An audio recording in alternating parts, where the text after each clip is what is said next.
Jess. Racing rubber duckies are about to fill the Ala Wai Canal again. The 32nd annual Great Hawaii Rubber Ducky Race is taking place on Saturday, March 30th.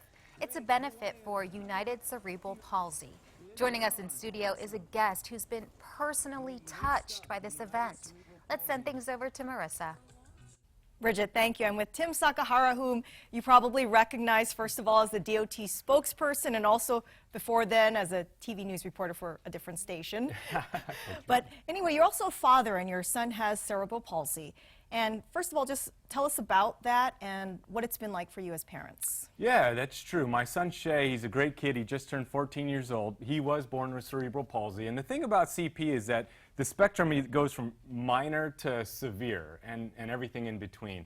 Fortunately, my son has a minor case, but he's proved to be an inspiration to us and to many others on how he's adapted and worked through getting out of leg braces when he was born and for the first several years of his life. But anyway, he's a great kid, and although he doesn't actually receive any services from the United Cerebral Palsy Association of Hawaii, he is one of the 4,100 or so people in Hawaii with CP. But you know, I do this just because you know, I like to give back to the community and especially those with cerebral palsy. And tell us about the race itself. It's fun. When I think about rubber ducky, I think about Sesame Street and Ernie. You know, happy memories, but just tell us about the race itself. Yeah, the 32nd annual Rubber Ducky Race. It is a fantastic event. It's a lot of fun. It takes place Saturday, March 30th.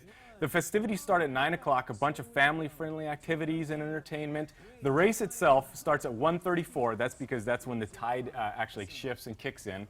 So about 20,000 rubber duckies will race down the Ala Wai Canal, and the first 25 or so will win some great prizes, including a round-trip ticket to Las Vegas for two, a huge Toshiba TV, and a lot of other fantastic prizes. All right, so tell us about how to get a rubber ducky. And there's no way of really trying to rig it to win, right? It's pretty much luck, right? It is true. All tens of thousands of rubber duckies are all the same. They will be assigned a number, and so when you adopt a duck, you'll be given a number for that duck, and they'll all be dropped in at the same time. The way you adopt them, you could go to adoptmyrubberducky.org.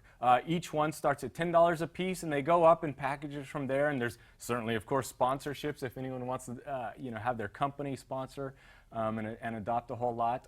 Another thing, all the money raised from this event stays right here in Hawaii, helps the people with CP in Hawaii. Plus, it's also important to note it's 100% tax deductible too. That's great. Anything else you want to say about this event? Yeah, well, you know, the race starts. We love to have people there at the time, but you don't have to be present to win. So if people wanted to go and adopt, you know, online at adoptmyrubberducky.org, they can do it. If they want to be there, perfect. But if they don't and they win, the office will contact them. And let you know if you won that trip to Las Vegas. Absolutely. All right. Thanks so much, Tim Sakahara. Back to you, Bridget.